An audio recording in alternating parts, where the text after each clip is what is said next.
G'day, you mob. How's it going? Welcome to this episode of the Goss, the series where I sit down with my old man, good old Ian, and we chat about the week's news, current affairs, things about Australia, things in our history, stories, all sorts of stuff. The basic aim of these episodes is to give you access to all kinds of vocab, expressions, and aspects of English so that you can build your listening comprehension. Don't forget, guys, if you want access to the full episodes of the Goss, that's all of the different episodes we've done, but also they tend to be about 40 to 50 minutes long in entirety, and there's also a full video. You can get the transcript, you can download the MP3s, everything like that. Make sure that you sign up for the premium podcast membership at aussieenglish.com.au/podcast. So guys, in today's episode, we talk about ethical ecological tourism and the recent stories coming out about elephants and tigers and their treatment in Thailand. We talk about mullets and how that haircut might get you tossed out of a private school. We talk about zombie fires in the Arctic and also 42,000-year-old worms that were found in permafrost in the Arctic. And we also talk about why the worm C. elegans is such an awesome organism. And then lastly, we talk about how smoky mice, a beautiful species of Australian native rat or mouse, they're sort of the same thing, has made a comeback after the 2019-2020 bushfires. So it's a good sign for Aussie wildlife after such a harrowing and horrible bushfire season. Anyway, without any further ado, guys, let's just kick that kookaburra squarely in the butt and let's get started.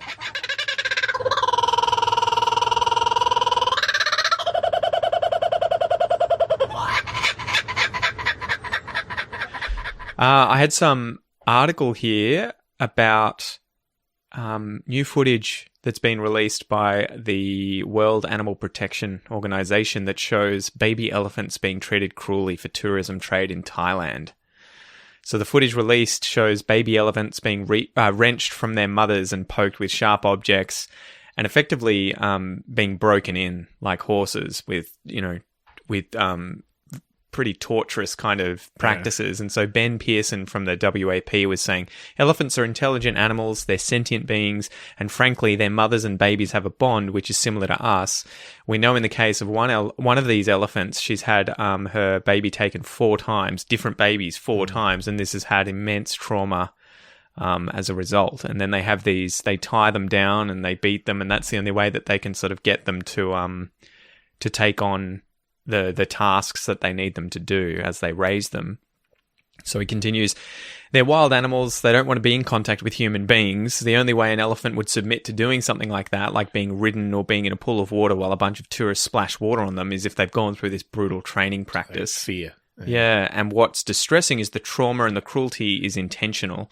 I mean, that's part of the process. Essentially, the baby elephant has its spirit broken and therefore can be used in the tourist trade.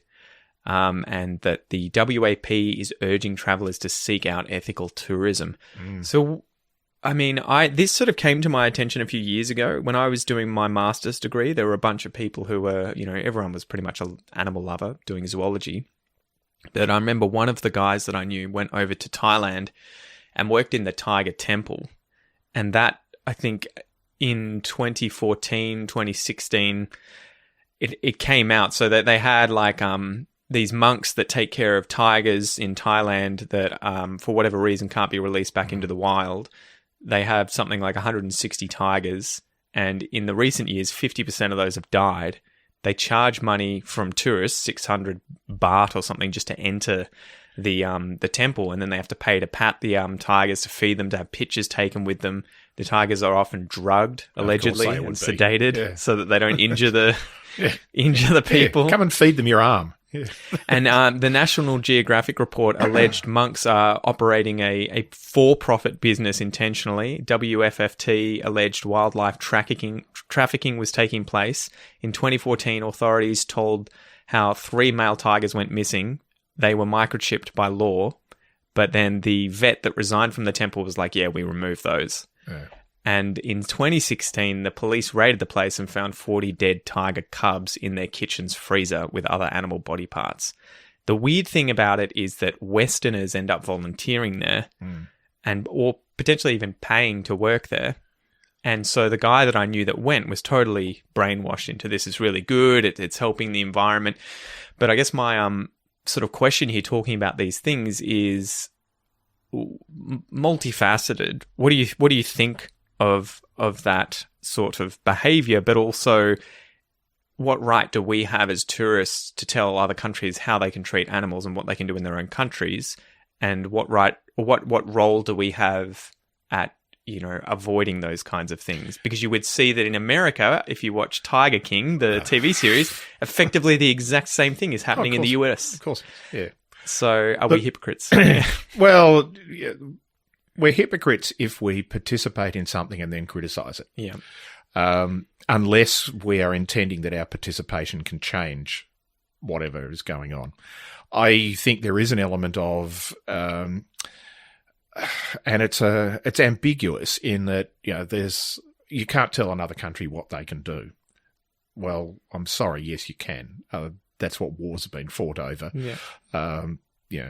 Pol Pot in Cambodia. You mean so if we had known about that, well, we'd have just sat there and gone, yeah, that's all right. It's Cambodia. Well, it's not. It's Laos as well. Oh, well, I'm just, falling into Vietnam and Thailand, and so Hitler in Germany, when he declared war, effectively, we didn't. Britain declared war on him after he had basically invaded Poland. Ironically, the invasion of Poland was probably warranted, but not from the reasons he was doing it. And that's, I'm not going to go into modern European history, but so, at the extreme end, we as countries will sit there and look at, this is not okay, what another country is doing, and therefore we will interfere. Then you come down to, is Hitler invading Poland at the same scale as, monks in Thailand, breeding and or capturing tigers and treating them badly? It is the same. It's just a different ends of the spectrum. And you could also argue, sorry to interrupt you there, that Western societies like Great Britain 100 years ago, 200 years ago would have had the equivalent setups. Of course. But we've moved past that as we've moved socioeconomically out of that When same I was a child, stage. Melbourne Zoo used to do elephant rides. Yeah. They stopped it when I was a young child, so I never got to ride an elephant. Damn it! And just in my dreams. Yeah, exactly. And there's a natural human inquisitiveness about wanting to try these sort of adventurous things, but at the same time, the reason the zoo stopped doing it is because the message behind that is that these animals are there for human entertainment, and what zoos around the world have been trying to do is to say, keeping animals in captivity is about education and conservation. We want, captive breeding programs, and we want to educate people about the environment and the animal's place in the environment and so on. It's not about, throw monkeys at the peanuts and ride the elephant Throw peanuts around. at the monkeys. Yeah, exactly. I deliberately said that one because I was like, that's funny. Yeah, because here's a bag of monkeys. You got some peanuts there in the enclosure. Yeah, that's really what it was. It really was just, we'll do anything to entertain people. Well, that's how it first started, right? Where during the colonial era, I would imagine you had a lot of people discovering all these weird animals around the world and then capturing them. Putting them into private collections. Bringing Zoos them were back to private zoos. collections originally in Europe. And getting people to pay to come in and just enjoy it. Yeah, and they were there for entertainment. And that had its place, whether we agree or disagree, and I disagree with it in principle, but that had its place in history, but it doesn't mean we have to repeat that history. Well, and that's the other thing. I feel like it's kind of condescending too to say to a lot of countries that, we used to do it and they're passing through the same thing now. Even if you're talking about fossil fuels or about women's rights or race relations, and you're like, yeah, okay. But at the same time, when we passed through it, there wasn't another reference over there. Yes. Hey, check out on the internet how Australia's acting. We should use them as a role model. It was no one knew any better, and we were all stumbling through, and we had no other role models. Whereas the other countries today can look anywhere else in the world and be like, okay, how do they have their things set up, evaluate it, and then reassess their own. And it's a misguided, patronising attitude of, and we've used the terms before about white middle-aged privilege, because mostly the people who are participating in that sort of tourism are white middle-aged, or at least they are wealthy. There's plenty of other Asians who are not participating in those things directly, but will go as tourists to those things because they've got the money and they want to do it. I'm sure I've got a load of Thai listeners, but it'd be amazing to know what they think of this. And do they go to the Thai temple, or is that something there where they're just like, ooh, I'm not going to touch that. This is the Westerners thing. And I think there's also an element there of saying, and look, in the case of monks, you've got to look at it and go, is this anti what they are about? Is their sort of moral and ethical philosophy being compromised by what they are doing, in which case they're just criminals? As opposed to, for example, rhino and elephant poachers in Africa, who are traditionally very poor village people who are participating in a daisy chain of economics. It's like drug trafficking, right? That they simply don't understand, but they know they will be paid for providing rhino horn or elephant tusks. And it'll be enough to put food on the table on the table and so on. The real criminals in that case are the people who are buying it from them and then on selling it to other markets and so on. So, are we to look at Kenya and Tanzania and Zimbabwe and things and go, you've got to stop this poaching, when we as the rest of society are actually not us, every individual, but there are other countries around the world that are buying those products. Well, the hardest thing with the poaching thing, and I think we've spoken about this before, is that you almost need to commercialize the animals that are being poached, give them a value so that they get protected and bred up. And you can then use the revenue to pay people to protect the animals, to have a trade. But if there's no revenue, unfortunately, as much as people hate the capitalist system, if there's no way of making money from it, people are not going to care about whether or not it exists. That's right. And I think the alternative is, and I sit there and I've had that discussion with some environmentalists and so on, and some people sit on that side of the fence saying, look, we should just allow hunting of big game animals in Africa, but we do it in a controlled way. And if we've got, rich middle-aged white men from Europe or America or Australia who want to spend $50,000 to go and shoot a lion, then go and shoot a lion, but you can only shoot that lion in that place. And we'll take the 50 grand and we'll take the 50 grand and use it to, a bunch of other lions. Conserve other lions. Now, I don't sit in that. I sit in the saying that if you've got somebody who's shooting lions, that's just a bad thing and we shouldn't be encouraging it under any circumstances. What we should be doing, I think, is creating and fostering ecologically friendly tourism. And so, the fact that, people will go, there'll be a very small number of people who will pay a huge amount of money to go and hunt big game in Africa. There will be huge numbers of people who will pay a moderate amount to go and see big game animals in Africa. Well, I guess that's the economics of it. Finding the economics. You have to work out, do I get fewer customers that pay more with the shooting of lions, or do I get, much more but paying then less? And look, the hunting argument is not the case in places like the Galapagos, but the Galapagos is basically at capacity for tourism. And in terms of the external damage that gets done to the place. And the Ecuadorian government cap the number of tourists there, the number of tourist boats, the number of tourists on boats, and those sort of things that are coming around. And they literally program the schedules of those so that you don't get more than one boat on an island at a time, and those sort of things are happening. So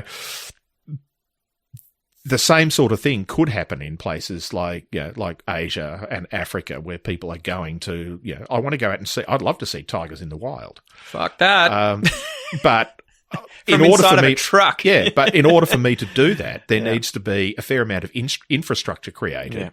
How much of that infrastructure is going to adversely affect the ecology that we actually want to go and participate in? So it's a much more complex thing, which is, unfortunately, it's a complex solution to a simple problem. Let's just stop these people from doing that to tigers, or let's stop Thai elephant trainers from treating elephants that way.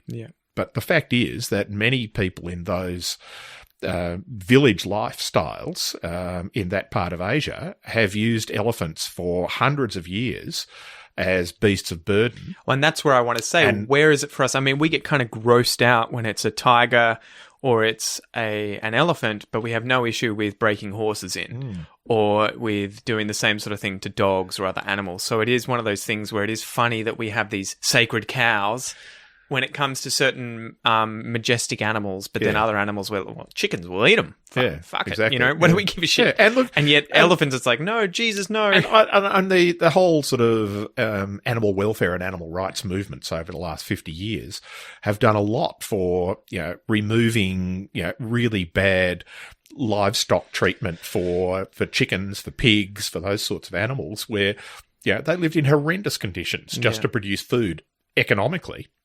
And a lot of that is disappearing. You walk through a supermarket, any supermarket in Australia now, and there'll be free range chicken, free range eggs, chickens not kept in battery barns, all those sort of things. And so they're just becoming more common. And we've now accepted that we're going to pay a little bit more for that sort of food. We're going to pay a little bit more for the sort of ecological tourism that we want to go and see. But it's going to be done in a way that is ecologically sustainable, as well as being, in the case of the elephants, it's not about ecological sustainability, it's about animal welfare. But are we going to say to people in Thailand or Burma or places like that, to say, well, I'm sorry, you can't keep elephants anymore? Well, and it seems like it's one of those things where the issue will be we're solved. okay keeping horses and cows and things as beasts of burden. Exactly. But it seems like we need to raise up all boats. If you can get these people into a better socioeconomic position, they're going to be less likely to partake in behaviours that we used to do, that we consider today to be, inhumane. But that's the thing. A lot of the time we're happy to point the finger and be like, you guys are doing the wrong thing, but we're not going to help you get to a position like we're in, where we don't choose to do that and we spend more money on making it a better place. Yeah. It seems like it's going to have to be that to solve things like climate change and cruelty to animals. And sometimes it's the small things, and some people would say they're often trivial at the individual level. But I remember when France was doing nuclear testing in the Pacific back in the 1970s, I just made a moral decision to say I'm not going to buy anything that comes from France. Yeah. Now, the French government and French companies probably, who cares? Here's one teenager in Australia who's not going to buy something from France. And let's face it, the import-export between France and Australia for a teenager is probably pretty low, because mostly it was food and wine. Yeah. But, if there was French cheese, I would choose not to buy French cheese. Yeah. When I bought a car, I chose not to buy a French car, and so on. Now, the French stopped doing that, mostly under, political pressure. And part of that political pressure is your average person just making a minor stand. It didn't cost me anything to not buy French. It might have cost me a few cents or a few dollars to buy something from another country or from Australia or whatever, an import good. But if everybody does those little things, then it can help. And in the case of the Thai elephants as a tourist thing, the best thing you can do is just not go. But go to Thailand and spend your money on things that are ecologically sustainable, or that are not doing things to animals just purely to entertain people, and so on. And it's why animals have disappeared from circuses. We don't have animal acts in circuses anymore because of cruelty to animals. Not that the things were dangerous. People love going and watching, the tiger tamer and the lion tamer and people riding elephants around in a circus. But when you saw the conditions that those animals were kept in and the training methods that were used, people just said, no, enough. And it stopped. So, these things can stop. And look, Thailand has a huge tourist industry now. And I think there are plenty of ways of spending your dollar or your baht in Thailand that are not involving animal cruelty. Alrighty. Have you got another story? I do. And you sort of intimated it earlier on. The mullets being banned by a Western Australian Catholic private school. Well, feel free to bring it up. Do you want to talk about what they were talking about in that story? Well, I mean, this is a church-run private school in Western Australia, and they have sent letters. Apparently one student had long hair, and you look at the photograph and it's a mullet. I'm not going to complain about people with long hair, clearly, but it's a mullet. And traditionally the mullet is the short hair on top and the long hair behind. And in the 1970s and 80s, it was, to use another Australian term, it was the bogan haircut. So it was always seen as being culturally inappropriate for the more conservative part of our society. Well, it's weird, isn't it? Because you see guys with it today going around the place, but it tends to be young dudes who are kind of, I'll have this haircut even though I know it's gross. Yeah. And I just don't care. And it's different from, I mean, I've got long hair, but my hair's long all over. It'll be, though, like shaved all over the shave top. around And the then top, there's and then this the little rat tails at the back. Yeah. And that guy's not bad. But you look at it and you go, yes, this is a private school. And so I have a moral objection to private schools taking government money. I don't have a moral objection to private schools. Anybody can set up a business, and part of a business might be education. You went to a private school. We sent you to a private school. But when a school is taking government money, the majority of their money comes from the government. And then they are making rules that are really about how people look and behave. I just sit there and go, surely you've got better things to spend your time worrying about than whether somebody needs a haircut or not. Well, I think from a business perspective, it's their market. It's their marketing. It's their brand protection. So they're trying to show that everyone is high class. We're all conformist. They're all conservative, conforming. Yeah. And I agree with that entirely, if that's what your brand is, but don't take government money. Yeah. If you want to set yourself, you can set yourself up to be the ratbag lunatics. I don't care. Yeah. But don't expect me as a taxpayer to fund that.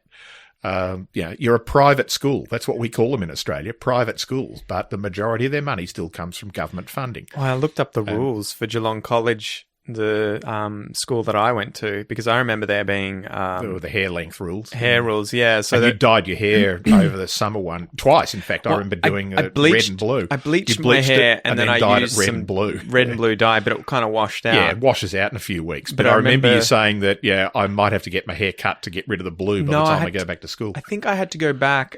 I went back to school and it was bleached. My hair was bleached and it was growing back, and they whinged and they were like, you need to dye your hair a natural colour.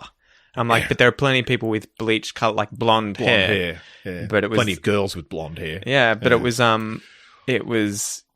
so their rules were just that way, I guess. But looking here, the general guidelines, hair is to be neat, one natural color, and no extremes in style, not extreme in style. Yeah. And then you look under boys, hair is to be neat and of a reasonable style and length, in brackets, above the collar. So you weren't even allowed to have long hair. Your hair wasn't allowed. Hey, my hair's, my hair was nearly this long when I was at high school. But one natural but then color, everybody's was. and it should not be excessively gelled or waxed. Yeah. And then for girls, it is hair is to be one natural color, if below the shoulders, must be tied back rather than pulled or clipped back off the face. It must not be excessively gelled or waxed. Ribbons and hair bands can be white, navy, college green, or Gordon tartan. So they even decide on what colour you can use in terms of... Yeah, if you're wearing a school uniform, I think that's fine. I mean, it was the Gordon tartan colours. It was navy, white and green, bottle green. If you then wore a red ribbon in your hair, I can see why the school objects to that, because they have a code for uniform.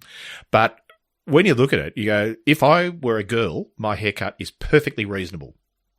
If I'm a boy, it's not. Yeah. Well, that was the thing. And you sit there and go, really? This is now you deciding how people look based on your conservative, conformist views of the world, which again, if that's what you want to do and people are paying $25,000 a year to go to that school, if that's what people want to do, fine. But don't take government money and tell people how to look. Yeah. So, what can you do? End of rant. Hottest day ever recorded in north of the Arctic Circle. 100 degrees. It reached 100 Fahrenheit, which is 38 degrees Celsius. Yeah. 80 years faster than expected. So Siberia is currently in the grips of a 6-month-long heat wave. And in the town of, and I'm going to butcher this, but I'll try, Verkjøyangst,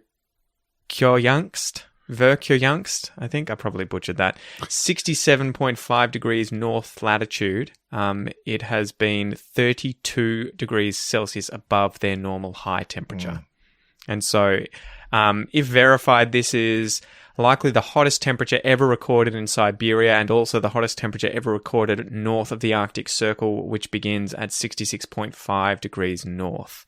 So they've had something like 10 days of 30 degrees Celsius plus and it's 20 to 25 degrees higher than it should be. And the average heat across Russia from January to May is so remarkable at the moment that it matches what's projected to be the norm after the year 2100, or 2100, if current trends in heat trapping carbon emissions continue.